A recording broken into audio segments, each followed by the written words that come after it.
Ada manusia yang rajin bekerja tapi tidak pernah meminta atau memohon kepada Allah Subhanahu wa taala.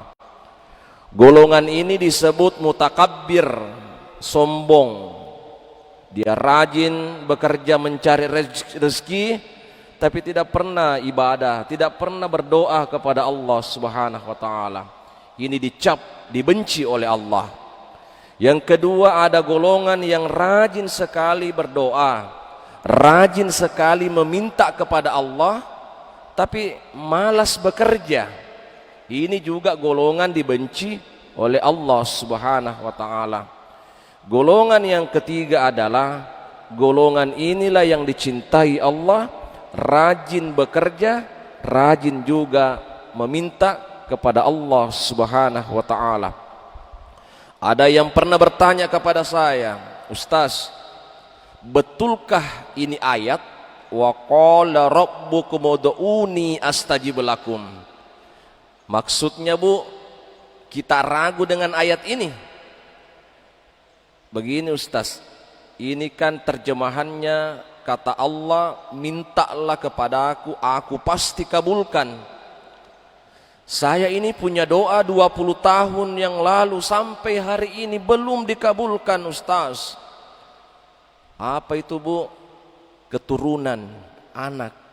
20 tahun yang lalu saya menikah, 20 tahun yang lalu saya meminta kepada Allah, sampai detik ini aku juga belum dikaruniai anak, belum dikabulkan doa saya. Betulkah ayat ini Ustaz? Saya bilang, Ibu istighfar, jangan pernah meragukan ayat-ayat Allah Subhanahu wa taala. Saya tanya begitu Pak, jangan sampai akidahnya rusak. Ini meragukan ayat Allah. Saya bilang, ada dua modelnya orang meminta. Ada orang meminta doa, ada yang meminta saja. Contoh, misalnya ada Kementerian Agama Mimikah datang ke Baitur Rahman, berkunjung meresmikan masjid. Ketua DKM atau siapapun pengurus masjid bisik Pak Kanwil atau Pak Kemenak, Pak Haji, ini masjid masih butuh bantuan, kira-kira ada dana hibahkah? Pak Kanwil atau Pak Kakan Kemenak, Kementerian Agama Kabupaten Mimika mengatakan, kasih masuk proposal, ajukan permohonan. Ternyata 1 tahun 2 tahun Pak Ketua DKM lupa bikin proposal. Ternyata Pak DKM atau pengurus yang lain, mana ini janjinya ini Pak Kakan Kemenak belum datang-datang juga bantuannya. Ternyata Kakan Kemenak mengatakan, memangnya sudah masukkan proposal kah? Ternyata lupa. Sama halnya dengan kita ini, sudahkah kita memenuhi syarat-syarat berdoa kepada Allah atau hanya meminta saja kepada Allah tapi tidak memenuhi kriteria-kriteria berdoa kepada Allah Subhanahu wa taala. Melalui kesempatan ini yang terakhir yang saya sampaikan, apa syarat-syarat kriteria doa kepada Allah? Yang pertama adalah harus ikhlas. Ini kan adab mengangkat tangan, kemudian kita memohon apa yang kita inginkan. Satu, ikhlas. Contoh, ada orang datang ke Jakarta, dia ini kan ya andalkanlah teman-temannya di Jakarta, ada urusannya di kementerian, misalnya di Kementerian PU, Pekerjaan Umum. Ini biar banyak teman di sana. Ternyata tidak sesuai ekspektasi harapan, dia sedih, temannya cuek, pejabat-pejabat di pusat cuek. Akhirnya dia mengatakan, astagfirullah, tidak kusangka teman-teman saya ini seperti ini modelnya. Datang ke masjid, padahal dulunya tidak pernah sholat. Datang ke masjid, kemudian menangis, kemudian dia berdoa. Ini namanya terpaksa, bukan ikhlas Pak.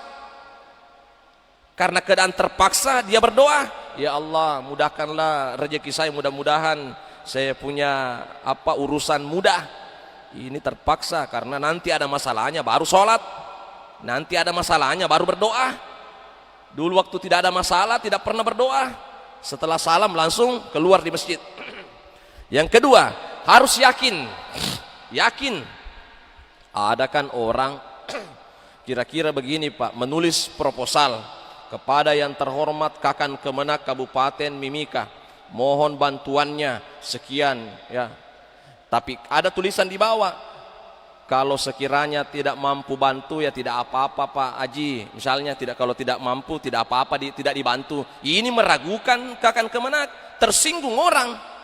Sama dengan halnya kalau kita berdoa, ya Allah mudah-mudahan saya bisa beli mobil tahun ini dengan usaha kerja keras saya, tapi saya kayaknya ragu Kak dengan ini. Ya Allah, saya kayaknya belum bisa Pak beli mobil. Jangan begitu. Selalu mengatakan, ya Allah mudah-mudahan saya beli mobil tahun ini. Sudah itu, sorok lagi tak kajenna, termenung. Kira-kira nak kabulkan ke doa aku ini Tuhan. Jangan. Harus hakul yakin. Yang terakhir adalah kita ini mengakui kesalahan kita Pak di hadapan Allah. Kalau kita berdoa Pak, akui dulu kesalahan kita di hadapan Allah Subhanahu wa taala. Saya tutup dengan kisah seorang Abu Hanifah. Singkat, Abu Hanifah ini adalah ulama tersohor di masanya, ulama yang hebat di masanya. Gurunya Imam Malik. Imam Malik ini gurunya Imam Syafi'i.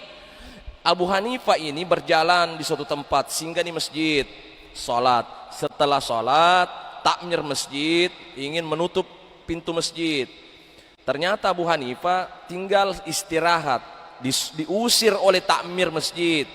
Pak, ini bukan tempat istirahat, ini tempat ibadah. Dia tidak tahu kalau ini ulama besar dengan pakaian sederhana. Begitulah ulama. Dia keluar dari masjid. Ini bukan tempat istirahat. Abu Hanifah ternyata duduk di teras masjid. Datang lagi orang-orang tersebut mengatakan, Pak, ini kita mau tutup. Ini bukan ini, silakan keluar dari area masjid ini. Abu Hanifah, baik.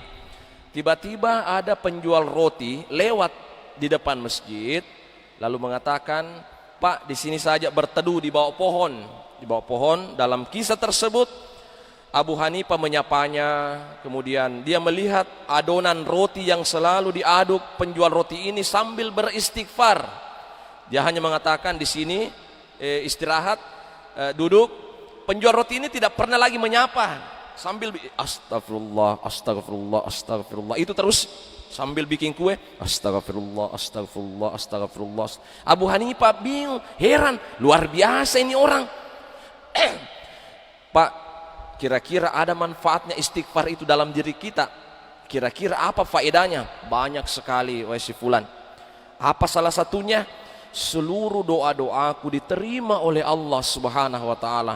Seluruh hajat kebutuhan rumah tanggaku dipenuhi oleh Allah Subhanahu wa taala. Saya ini tidak pernah sulit, wahai si fulan. Apa yang saya inginkan sesuai kebutuhanku Allah berikan. Istighfar ini yang selalu saya ucapkan. Cuma satu saja belum terrealisasi doa saya sampai hari ini. Apa itu? Ingin sekali berjumpa dengan ulama terkenal di negeri ini. Namanya Abu Hanifah bin Nu'man. Abu Hanifah bin Nu'man. Ingin sekali rasanya saya ingin berjumpa dengan sosok ulama itu. Abu Hanifah menangis dan memeluk penjual roti ini. Wahai saudaraku, sayalah Abu Hanifah bin Nu'man. Allah ternyata menunjukkan petunjuk. Saya diusir dari masjid, kemudian saya dipertemukan dengan antum. Itu karena izin dan kehendak Allah Subhanahu wa taala. Saya kira demikian. Assalamualaikum warahmatullahi wabarakatuh.